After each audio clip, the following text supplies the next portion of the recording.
नमस्कार दोस्तों, हमारे चैनल से जुड़ने के लिए बहुत बहुत धन्यवाद। आज हम आपके लिए क्रिकेट एनालिसिस लेके आए हैं। सबसे पहले मैं आपको बता दूं कि मेरा नाम ध्रुव पेरी है और मैं पेशे से एक वकील हूँ। I am a lawyer by profession और मैं अमेरिका में Duke university school of law में मैंने अपनी पढ़ाई करी, अपनी मास्टर्स इन लॉ।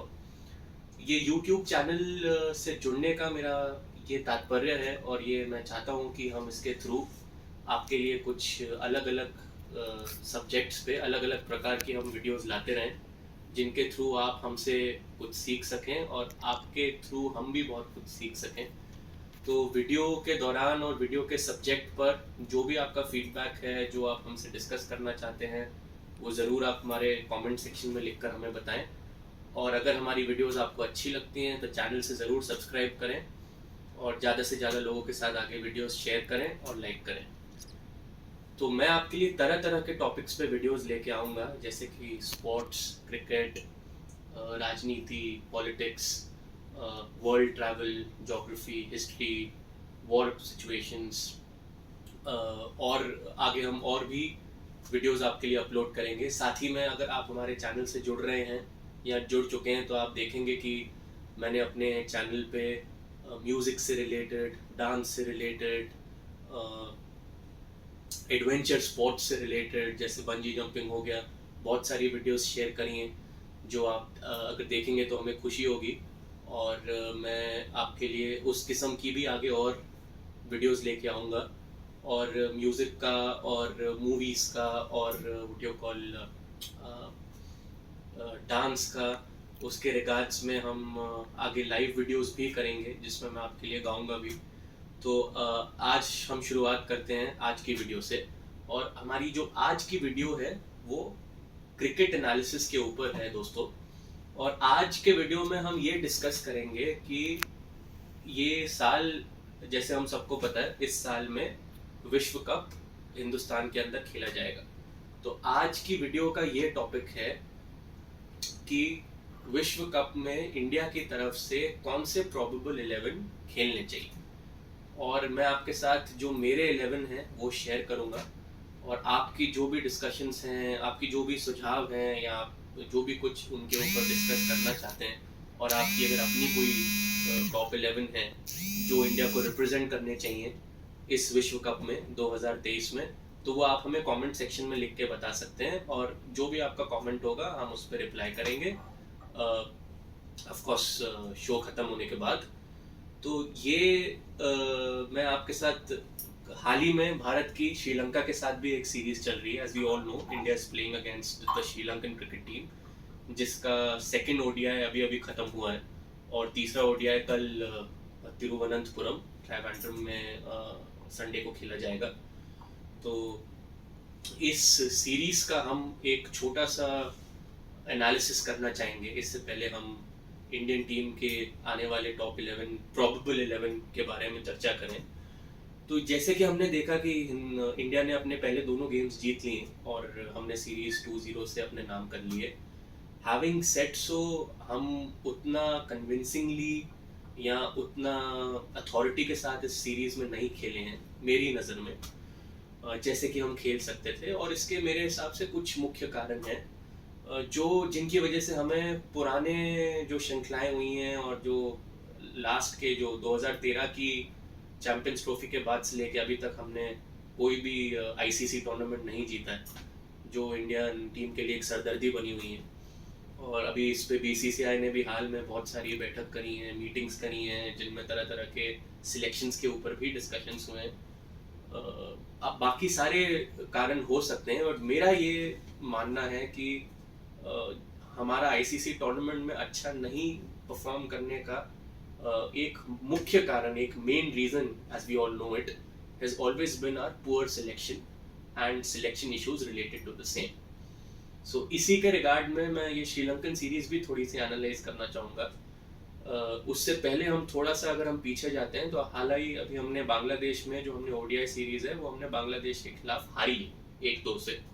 उसके बाद हमने टेस्ट श्रृंखला वहाँ पे 2-0 से जीती है और फिर हम लोग श्रीलंका से अपने घर में हम खेले हैं, जिसमें हम पहले 2 मैच जीत चुके हैं और तीसरा जो फाइनल है वो तिरुवनंतपुरम में खेला जाएगा, ट्राइवेंड्रम में, जो कि अभी उसकी कोई वैल्यू नहीं है क्योंकि हम ऑलरेडी सीरीज जीत चुके हैं। और उसके बाद ऑलरेडी न्यूजीलैंड की जो टीम है और ऑस्ट्रेलिया हमारे साथ घर में आ रही है 4 मैचों की टेस्ट श्रृंखला खेलने के लिए, जिसकी टीम ऑलरेडी अनाउंस हो चुकी है। और उनमें से हमें 3 टेस्ट मैच जीतने हैं अगर हमें वर्ल्ड टेस्ट चैंपियनशिप फाइनल के लिए अपनी जगह कंफर्म करनी है।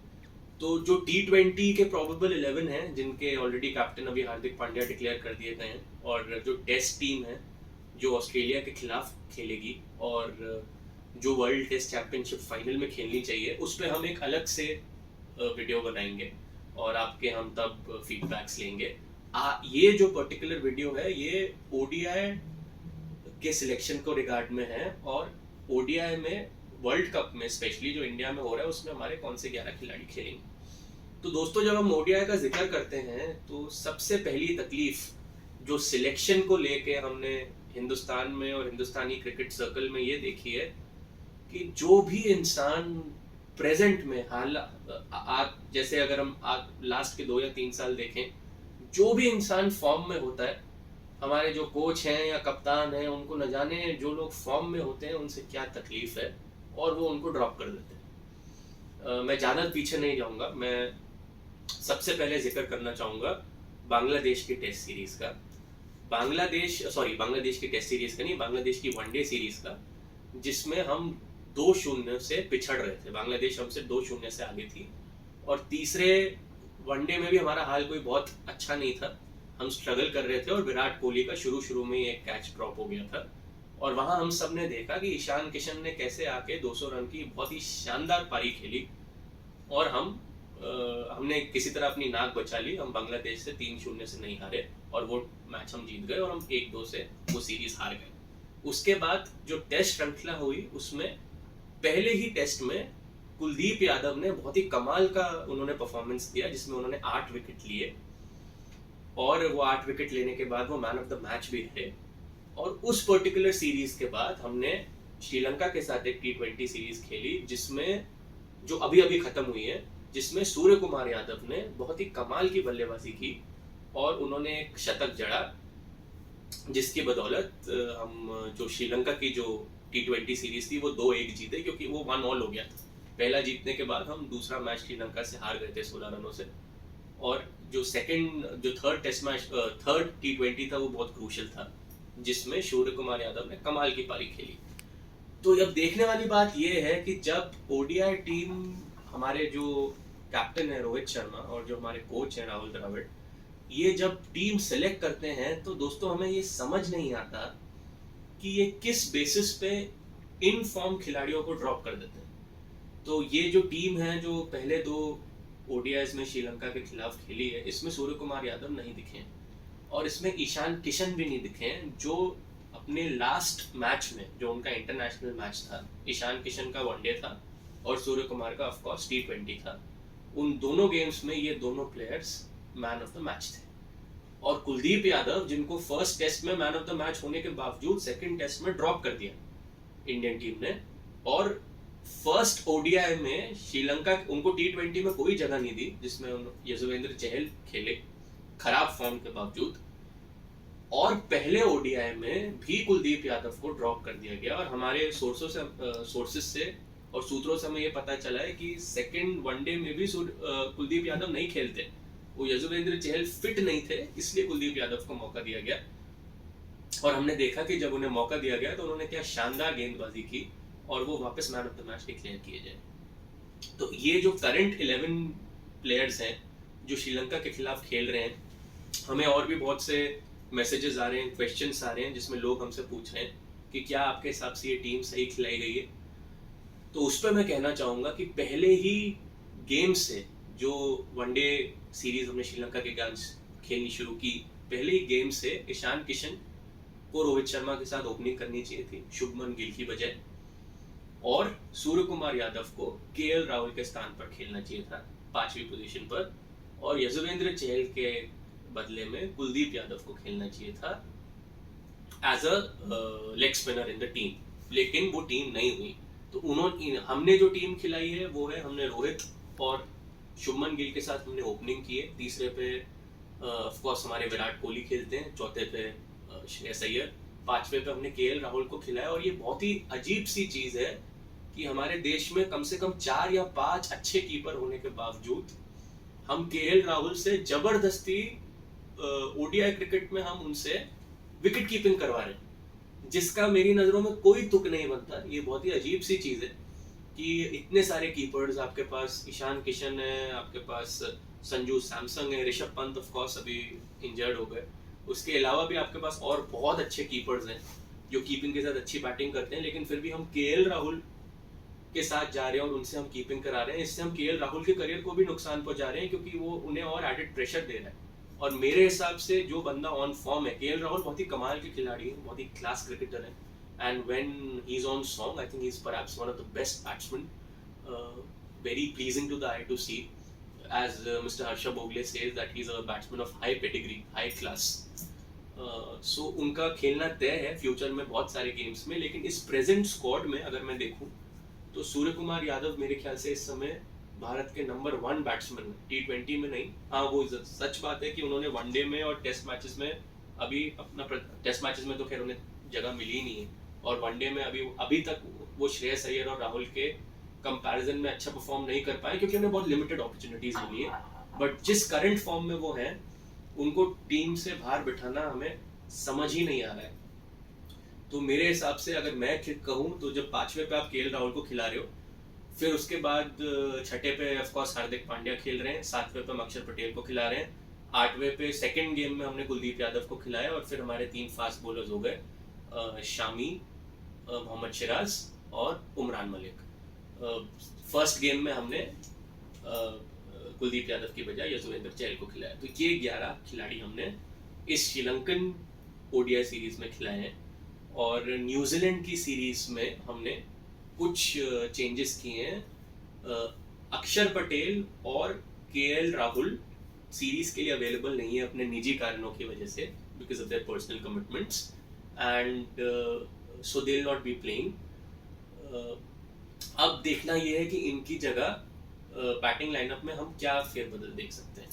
सिमिलरली जो T20, हालांकि T20 और टेस्ट मैचेस का मैंने आपसे जिक्र किया, हम एक अलग से एक प्रोबेबल 11 की जो हमें एक अलग से हम एक वीडियो शूट करेंगे, जिसमें हम T20 की टीम के ऊपर भी चर्चा करेंगे, और जो टीम ऑस्ट्रेलिया से खेलेगी टेस्ट मैचेस में और वर्ल्ड टेस्ट चैंपियनशिप फाइनल में अगर हम क्वालिफाई करते हैं तो खेलेंगे, उनकी भी चर्चा करेंगे।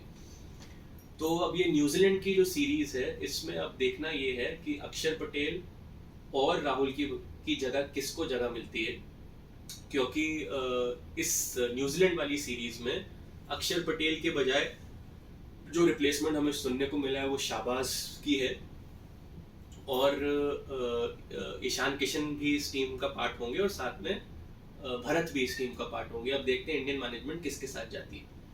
और तीसरा वनडे अभी श्रीलंकन टीम का बचा है, जो संडे को ट्रिवेंड्रम में खेला जाएगा। अब दोस्तों, अगर हम 11 मुख्य खिलाड़ियों का जिक्र करना चाहें जो हमारे हिसाब से पहले तो इस श्रृंखला के तीसरे गेम में खेलने चाहिए और फिर वर्ल्ड कप में खेलने चाहिए, तो उस पे मैं अगर मुझे अपनी लिस्ट देनी होगी तो मैं इन 11 खिलाड़ियों के साथ जाऊंगा, संडे के गेम में भी श्रीलंका के खिलाफ और वर्ल्ड कप फाइनल में भी। और अच्छा, मैं अपने प्रोबेबल 15 भी आपके साथ डिस्कस करूंगा कि मैं 12वें, 13वें, 14वें और 15वें खिलाड़ी को किसको अपने स्क्वाड में रखना चाहूंगा। तो दोस्तों, हम शुरुआत करते हैं अपनी ओपनिंग बैटिंग से। तो ओपनिंग, हालांकि मेरे हिसाब से रोहित शर्मा भी जिस फॉर्म में है, उनकी भी टीम में जगह मेरे हिसाब से नहीं बन रही है, और केएल राहुल की भी जगह मेरे हिसाब से इस टीम में नहीं बन रही है। लेकिन क्योंकि रोहित शर्मा कप्तान है और सीनियर खिलाड़ी हैं, और राहुल द्रविड़ और उनकी आपस में अच्छी ट्यूनिंग है, तो ये तय है कि वो खेलेंगे ही खेलेंगे।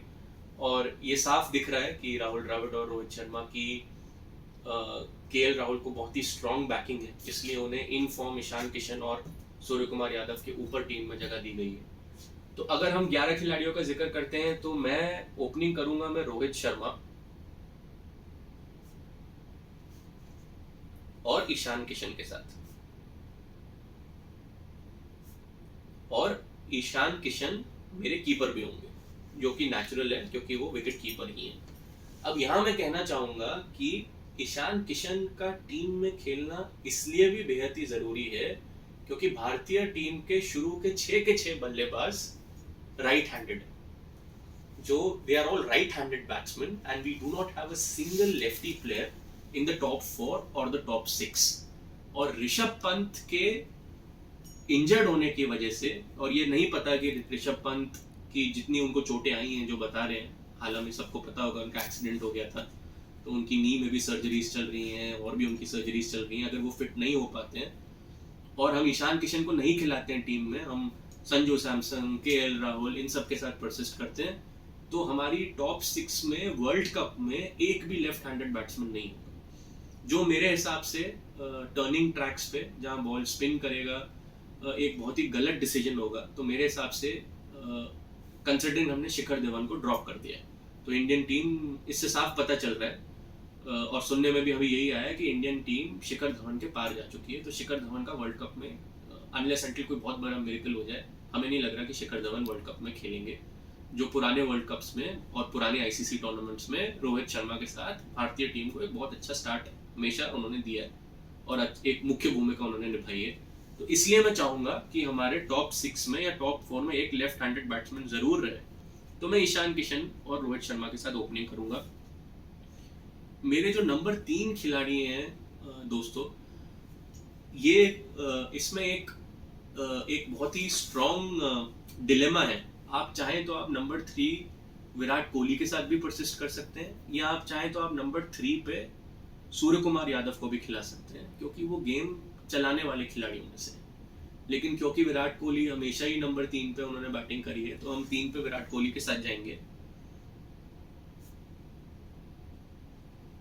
चौथे नंबर पे दोस्तों हम जाएंगे श्रेयस अय्यर के साथ। श्रेयस अय्यर तीनों ही फॉर्मेट्स में इंडिया के लिए बहुत ही उन्होंने कंसिस्टेंटली परफॉर्म किया है, और अगर आप पिछला साल उठा के देखेंगे तो वो इंडिया के लिए हाईएस्ट रन स्कोरर रहे हैं इन इंटरनेशनल क्रिकेट, और उनका तीनों फॉर्मेट्स में ऑल अक्रॉस एक अच्छा प्रदर्शन रहा है। हाँ, ये जरूर है कि हमने श्रेयस अय्यर की तरफ से, जैसे हमने सूर्य कुमार यादव की तरफ से, ईशान किशन की तरफ से हमने लंबे लंबे नॉक्स देखे, बड़ी बड़ी सेंचुरीज देखी हैं, वो अभी तक हमने श्रेयस अय्यर के बल्ले से नहीं देखे, लेकिन उन्होंने कंसिस्टेंट 50, 60, 70, 80 हमें स्कोर करके दिए, और हमें बहुत डिफिकल्ट सिचुएशंस में उन्होंने हमें ये रन बना के दिए।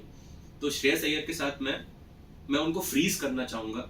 हालांकि हम और भी इंटरव्यू सुन रहे थे, बहुत ही दिग्गज खिलाड़ी अपने अपने ओपिनियन दे रहे थे, मैं किसी का नाम नहीं लूँगा, लेकिन सब यही कह रहे थे कि हमने पिछले 2 वर्ल्ड कप्स में एक बहुत बड़ी गलती बार बार ये की है कि हमने जो अपना बैटिंग लाइनअप है वो बहुत एंड तक हमने खुला छोड़ दिया।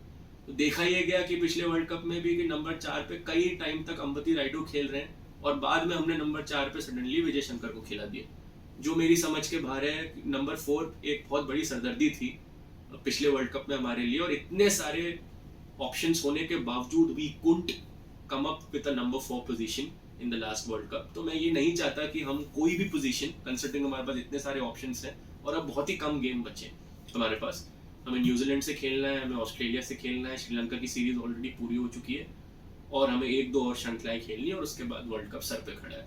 तो मेरे को नहीं लगता हमें किसी भी पोजीशन के साथ अब हमें थोड़ी भी छेड़ाछाड़ी करनी चाहिए या उसको ओपन छोड़ देना चाहिए। हमें जो भी हमने प्रदर्शन देखना था वो अब देख लिया, अनलेस अनटिल अगले 4-5 या 6 इनिंग्स में कोई खिलाड़ी बहुत ही खराब प्रदर्शन करे, या कोई बाहर का खिलाड़ी बहुत ही ज़्यादा अच्छा प्रदर्शन करे कि हम फोर्स हो जाए उस पोजीशन को स्वैप करने के लिए, वो एक अलग इशू है। नहीं तो हमें हमारी बैटिंग पोजीशंस फ्रीज कर लेनी चाहिए। तो उसके आधार पे मैं श्रेयस अय्यर के साथ जाऊंगा चौथे पोजीशन पे। 5वें पोजीशन पे दोस्तों, क्योंकि मैं ईशान किशन के साथ विकेट कीपिंग कर रहा हूँ, और छठे खिलाड़ी मेरे हार्दिक पांड्या होंगे, और 7वें खिलाड़ी मेरे रविंद्र जडेजा, अक्षर पटेल या वाशिंगटन सुंदर, उनमें से कोई ऑलराउंडर होने वाले हैं। तो मेरे पास मेरी टीम में केएल राहुल के लिए कोई जगह नहीं बचती। अगर केएल राहुल खेलते हैं तो वो ईशान किशन के साथ खेलते हैं, लेकिन बदले में खेलते हैं, क्योंकि सूर्य कुमार यादव तो एक ऐसा खिलाड़ी है जो अगर हिंदुस्तान वर्ल्ड कप में नहीं लेके जाता है तो ये अपने पैर पे ही कुल्हाड़ी मारने वाली बात है। वो बहुत ही एक्साइटिंग बैट्समैन है, उनके पास 360 शॉट्स हैं जो सब ने देखे हैं, और वो आपको वर्ल्ड कप जिता सकते हैं कंसिडरिंग। और सबसे अच्छी चीज़ ये है कि उनकी और कोहली की कॉमराडरी, जिसे कहते हैं केमिस्ट्री, आपस में बहुत ही कमाल की है। दोनों बहुत अच्छा रनिंग बिटवीन द विकेट्स करते हैं, दोनों एक दूसरे से बात करते रहते हैं, और सूर्य कुमार यादव और विराट कोहली का एक साथ खेलना इंडियन टीम के लिए बहुत ही क्रूशियल रहेगा। अब पॉइंट ये है कि अगर सूर्य कुमार यादव खेलते हैं तो वो किसके बदले में खेलते हैं? वो खाली एक ही प्लेयर के बदले में खेल सकते हैं, वो हैं आपके केएल राहुल। या अगर वो ईशान किशन के बदले में नहीं खेल सकते, क्योंकि अगर वो ईशान किशन के बदले में खेलेंगे तो केएल राहुल से टीम मैनेजमेंट की ये बात हो रखी है कि वो हिंदुस्तान के लिए नंबर 5 पोजीशन पर बैटिंग करेंगे, और इसलिए उन्हें इतने टाइम से ओडीआई क्रिकेट में वो टेस्ट में हमारे लिए ओपन करते हैं, T20 में वो हमारे लिए ओपन करते हैं। लेकिन रोहित शर्मा और राहुल द्रविड़ की और राहुल से ये डिस्कशंस हैं आपस में कि वो इंडिया के लिए नंबर 5 खेलेंगे। तो अगर वो नंबर 5 खेल रहे हैं तो सूर्य कुमार यादव खाली उन्हीं के स्थान पे आ सकते हैं, क्योंकि अगर सूर्य कुमार यादव ईशान किशन के स्थान पे आते हैं तो फिर वापस राहुल को कीपिंग करनी पड़ेगी और राहुल ओपनिंग में चले जाएंगे। तो आपने जो भी ये आपने एक्सपेरिमेंट किया है वो सारा फेल हो जाएगा। तो ये टीम मैनेजमेंट को देखना है, सोर्सेस को देखना है, बीसीसीआई को देखना है, सिलेक्शन कमेटी को देखना है। सिलेक्शन कमेटी ने हालांकि बहुत ही बोल्ड चेंजेस किए हैं अपने सारी टीम्स जो उन्होंने अभी पिक किए हैं। अच्छा, आपको मैं बताना चाहूँगा पृथ्वी शॉ की वापसी हो गई है T20 क्रिकेट में न्यूजीलैंड के अगेंस्ट। फिर सिलेक्शन कमेटी ने शाहबाज को मौका दिया है। फिर सिलेक्शन कमेटी ने दोनों ईशान किशन को और सूर्य कुमार यादव को ऑस्ट्रेलिया के खिलाफ होने वाली टेस्ट सीरीज में पिक किया है। उस पर हम अगले वीडियो में चर्चा करेंगे। तो 5वां जो मैं बता रहा था, मेरे हिसाब से केएल राहुल नहीं खेलेंगे, मेरे हिसाब से सूर्य कुमार यादव खेलेंगे।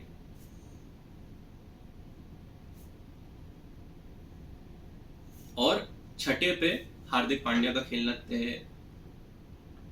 हालांकि हार्दिक का बैटिंग फॉर्म अभी स्ट्रगल कर रहा है, लेकिन बॉलिंग उन्होंने ठीक ठाक की है। बट हार्दिक के साथ बस प्रॉब्लम उनकी फिटनेस है। तो अगर वो सारे ओवर नहीं डाल पाते हैं तो कम से कम उन्हें ओडीआई में कप्तान को 6 या 7 ओवर डाल के देने पड़ेंगे, तभी उनकी ऑलराउंड स्किल का कोई फायदा है। अदरवाइज अभी उनका बैटिंग फॉर्म स्ट्रगल करना है। But Hardik Pandya is a smart player and is a fit player, अच्छे फील्डर हैं। तो सबका यही मानना है कि वो बहुत जल्दी फॉर्म में वापस आएंगे, अपने बैटिंग फॉर्म में। अब 7वीं पोजीशन पे दोस्तों हमारे पास 3 ऑप्शंस हैं। 3 ऑप्शंस अगर रविंद्र जडेजा फिट हो जाते हैं तो, क्योंकि रविचंद्रन अश्विन सुनने में ये आया है कि अब सिलेक्शन कमेटी और बीसीसीआई वर्ल्ड कप जो ओडीआई का होने वाला है और T20 गेम्स में उनके पार जा चुके हैं, और वो खाली टेस्ट में भारतीय स्क्वाड का पार्ट रहेंगे। अनलेस अंटिल कोई मिरेकल नहीं हो जाता, कोई फेरबदल नहीं हो जाता, तो शायद हम रविचंद्रन अश्विन को देख सकते हैं। बस सुनने में यही आया कि उन्हें कई मौके मिले पुराने बहुत सारे आईसीसी टूर्नामेंट्स में, लेकिन वो आईसीसी चैंपियंस ट्रॉफी के बाद जो हमने टूर्नामेंट्स खेले हैं उनमें से कोई भी टूर्नामेंट में, वर्ल्ड कप टूर्नामेंट में इंडिया के लिए अच्छा परफॉर्म नहीं कर पाए। बट टेस्ट में of course he is one of our best assets. तो 7th पोजीशन में एक बहुत ही स्ट्रॉन्ग कंपटीशन होने वाला है। अक्षर पटेल, वॉशिंगटन सुंदर और रविंद्र जडेजा अगर फिट हैं तो, इन 3 खिलाड़ियों के बीच में। और चांस की बात यह है कि तीनों ही खिलाड़ी लेफ्टी हैं, लेफ्ट हैंडेड बैट्समैन है। तो ऊपर ईशान किशन के बाद 7वें पोजीशन पे हमको एक अच्छा लेफ्ट हैंडेड बैट्समैन मिल जाएगा। अब ये प्योरली ऑन फॉर्म हमको देखना है। रविंद्र जडेजा तो खैर अभी अवेलेबल ही नहीं है। अक्षर पटेल बहुत अच्छे फॉर्म में, लेकिन अभी न्यूजीलैंड के खिलाफ वो ब्रेक लेंगे, सुनने में उनकी शादी होने वाली है, तो वहाँ पे वॉशिंगटन सुंदर को जगह मिलेगी। अब श्रीलंका के खिलाफ अक्षर पटेल ने कैसा परफॉर्म किया है, बांग्लादेश में वो बहुत अच्छा खेले, उसके कंपैरिजन में अब हमें देखना पड़ेगा कि वॉशिंगटन सुंदर को अब जब आगे अपॉर्चुनिटी मिलेगी तो वो कैसे परफॉर्म करेंगे। और रविंद्र जडेजा अगर फिट हो जाते हैं, रणजी खेलते हैं, तो रणजी में कैसा परफॉर्म करते हैं, और उन्हें ऑस्ट्रेलिया के अगेंस्ट जो फर्स्ट 2 टेस्ट मैचेस का टीम सेलेक्ट हुआ है उसमें जगह दी है, और वो रणजी भी खेलेंगे, तो उनका कैसा फॉर्म है और अक्षर और वॉशिंगटन सुंदर का क्या परफॉर्मेंस है, इस बेसिस पे 7वीं पोजीशन डिसाइड होगी बिटवीन अक्षर पटेल, वॉशिंगटन सुंदर और रविंद्र जडेजा। बट अगर आप मेरे से पूछें, a fully fit Ravindra Jadeja walks over Akshar Patel and Washington Sundar, क्योंकि वो बहुत ही एक्सपीरियंस्ड हैं, इंडिया के परहैप्स बेस्ट फील्डर है, but provided if he is fit, अगर वो पूरी तरीके से फिट है। अब दोस्तों हमारे 8th 9th 10th 11th पे जो हैं, ऑफ कोर्स ये 4 हमारे प्रमुख बॉलर्स हैं। अब यहाँ एक चीज देखी जा सकती है, हम डेफिनेटली अगर हम अक्षर और वॉशिंगटन सुंदर और रविंद्र जडेजा, जो एक हमारा फिंगर स्पिनर हो गया और हमारे लिए बैटिंग भी करेगा, तो टीम में हमें एक रिस्ट स्पिनर चाहिए ही चाहिए। अब जब हम रिस्ट स्पिनर का जिक्र करते हैं तो हमारे पास ये 3-4 ऑप्शंस हैं। हमारे पास कुलदीप यादव है, युजवेंद्र चहल है, हमारे पास राहुल चहर है, हमारे पास रवि बिश्नोई। अगर मैं इन चारों लेग स्पिनर्स का परफॉर्मेंस मैं पास्ट में एनालाइज करूं और अभी देखूं, मेरे हिसाब से सीधे सीधे टीम में वॉक इन करते हैं कुलदीप यादव। कुलदीप यादव बाएं हाथ के लेग स्पिनर हैं, चाइना मैन है, वो बहुत ही क्या कहते हैं वेरिएशन लेके आते हैं, बहुत अच्छे फॉर्म में है, उनकी फिरकी चल रही है, उनका दूसरा बहुत अच्छा है, उन्होंने अपनी स्पीड में जिसे कहते हैं अपनी पेस में इजाफा किया है। पहले वो बहुत ही स्लो डालते थे तो लूप में आगे आके उनको हिट करना आसान था, लेकिन अब वो क्विक बॉल डालते हैं, उन्होंने अपने फ्लिपर पे काम किया है। तो इंडियन कंडीशंस में I think he is gonna be a very handy pick for the Indian cricket team and I would pick Kuldeep Yadav as the wrist spinner. अब Kuldeep Yadav 8th 9th 10th 11th पे किस नंबर पे खेलेंगे वो इस पे डिपेंड करेगा कि हम तीनों, हमारे जो 3 पेस बॉलर्स हैं वो हम किन को पिक कर रहे हैं।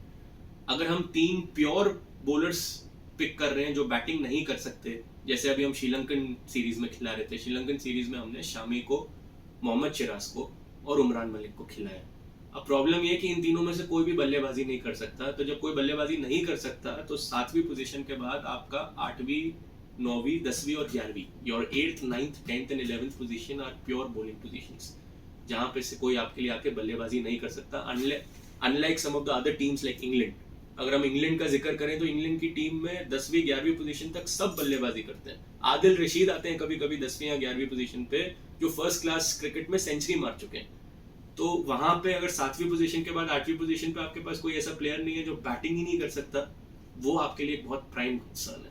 यहाँ एंट्री होती है 2 बॉलर्स की, एक्चुअली 3 है जो थोड़ी सी बल्लेबाजी कर सकते हैं, लेकिन अश्विन के जैसे ही हमें सुनने में यह है कि भुवनेश्वर कुमार को अब ओडीआई वर्ल्ड कप के प्रोबेबल्स में नहीं रखा गया है, और अनलेस अनटिल उनकी तरफ से वापस कोई बहुत कमाल का परफॉर्मेंस हो जाता है एक और बात है।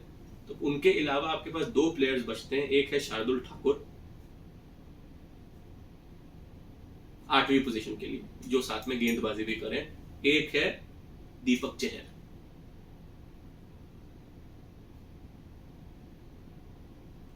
अब शार्दुल ठाकुर और दीपक चहर दोनों ही लगभग एक जैसे गेंदबाज हैं। हाँ, ये जरूर है कि शार्दुल ठाकुर थोड़े ज्यादा विस्फोटक बल्लेबाज हैं और उन्होंने इंग्लैंड में और ऑस्ट्रेलिया में कमाल की टेस्ट क्रिकेट में पारियां खेली हैं।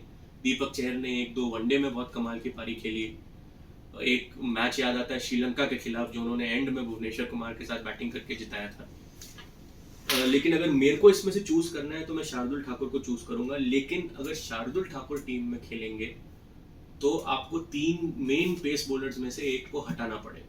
अब जो हमारे 3 मेन पेस बॉलर्स हैं जो मेरे हिसाब से खेलने चाहिए, अगर बुमराह फिट हो जाते हैं, तो बुमराह, उमरान मलिक और मोहम्मद सिराज, ये 3 फास्ट बॉलर्स हैं जो हमारी टीम में खेलने चाहिए, कुलदीप यादव और अक्षर पटेल, रविंद्र जडेजा या वॉशिंगटन सुंदर में से किसी एक फिंगर स्पिनर के साथ।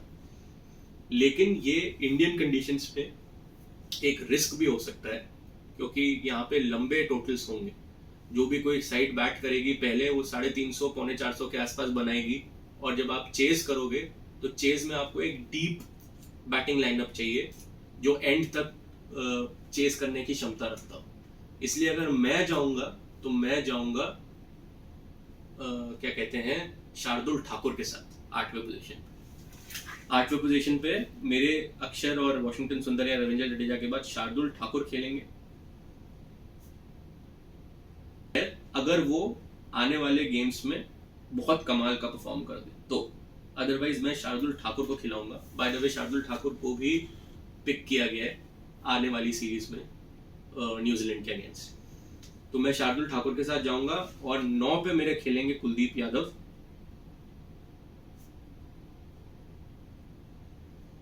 अब बचती है मेरे पास 2 फास्ट बॉलर्स की जगह जिसमें 5-6 लोग compete कर रहे हैं। इसमें इन 2 पोजीशंस के लिए बुमराह, शामी, उमरान मलिक, मोहम्मद सिराज, अर्शदीप सिंह, इन 5 बॉलर्स के बीच में मेरे हिसाब से एक बहुत ही स्ट्रॉन्ग कॉम्पिटिशन है। अगर बुमराह फिट हैं तो वो वर्ल्ड की किसी भी टीम में वॉक इन करेंगे नंबर 11वें पोजीशन पे, तो बुमराह को हम 11वीं पोजीशन देंगे। और जो 10वीं पोजीशन है वो मोहम्मद सिराज या उमरान मलिक में से किसी को जानी चाहिए। तो इस समय फॉर्म के आधार पर और एक्सपीरियंस के आधार पर वो पोजीशन मेरे हिसाब से मोहम्मद सिराज को जाएगी। लेकिन अगर बुमराह फिट नहीं हो पाते हैं वर्ल्ड कप तक, तो बुमराह की जगह कौन खेलेगा? उस केस में बुमराह की जगह मोहम्मद शामी खेलेंगे।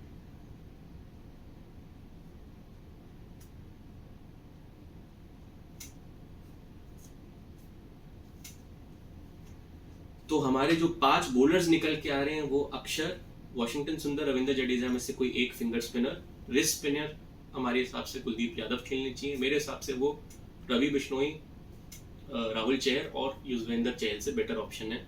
8वें पोजीशन पे और 9वें पोजीशन के बाद 10वां और 11वां पोजीशन है, जिसके लिए 10वें और 11वें पे मेरे हिसाब से मोहम्मद सिराज और बुमराह खेलने चाहिए। अगर ये subject to their fitness and form है, अगर हमें ऐसी फीलिंग होती है कि उमरान मलिक, अर्शदीप सिंह, बुमराह और सिराज से बेटर परफॉर्म कर रहे हैं, और शामी, ये तीनों खिलाड़ी बुमराह और सिराज से बेटर परफॉर्मेंस आने वाले मैचेस में जब भी जिसको मौका मिलेगा इनसे बेटर परफॉर्मेंस करके दे रहे हैं, और बुमराह फिट नहीं होते हैं, तो बुमराह के स्थान पर depending upon the performance given by Umran Malik, Mohammed Shami and Arshdeep Singh, हम खिलाड़ी को पिक कर सकते हैं। मैं उमरान मलिक को जरूर टीम में खिलाना चाहूंगा, और बहुत ही हैवी दिल के साथ। अगर उनकी जगह नहीं बन रही है तो मुझे बहुत दुख हो रहा है, क्योंकि उमरान मलिक इकलौते खिलाड़ी हैं जो 145 और 150 पे गेंद डालते हैं और वो एक एक्स फैक्टर लेके आते हैं।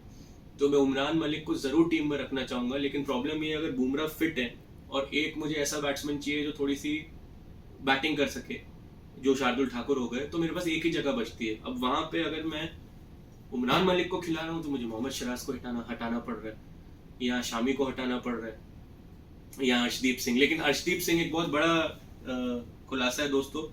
अर्शदीप सिंह को न्यूजीलैंड के खिलाफ खेलने वाली श्रृंखला में पिक नहीं किया गया है, उन्हें टीम में नहीं रखा गया है। और एक और बहुत इंटरेस्टिंग सिलेक्शन है, शिवम मावी ने अपना स्लॉट T20 में कंफर्म किया है। तो T20 में मावी को जगह मिली और T20 में पृथ्वी शॉ की भी वापसी हो रही है।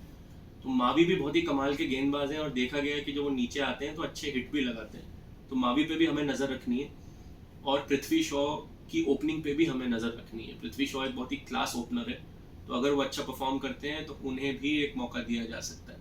शुभमन गिल की मेरे हिसाब से इस समय जितना कंपटीशन टीम में है, और जैसे वो बार बार आउट हो जाते हैं, जैसे अभी सेकंड गेम में भी देखा होगा, वही सेम शॉट जैब मारते हुए वो आउट हो गए, और उस शॉट के ऊपर वो कई बार आउट हो चुके हैं।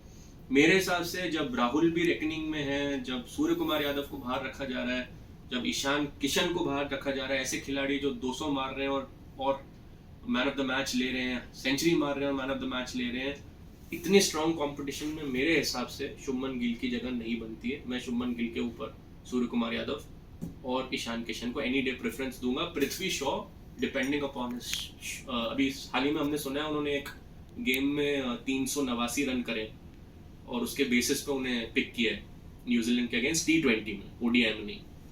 शुभमन गिल ओडीआई और टेस्ट मैचेस में इंडिया के लिए बहुत अच्छा कर सकते हैं, लेकिन मुझे लगता है कि T20 के वो खिलाड़ी नहीं है। वो क्लास प्लेयर है, वो ड्राइव्स मारते हैं, उनकी टेक्निक अच्छी है, तो T20 नेचुरली उनके गेम को सूट नहीं करता। तो ये है दोस्तों, कुलदीप यादव, शार्दुल ठाकुर को लेने के बाद जो 2 पेसर्स के स्लॉट बनते हैं, उनमें एट प्रेजेंट मैं बुमराह और सिराज खिला रहा हूँ, और मुझे शामी को, अर्शदीप को, उमरान मलिक को बाहर रखना पड़ रहा है।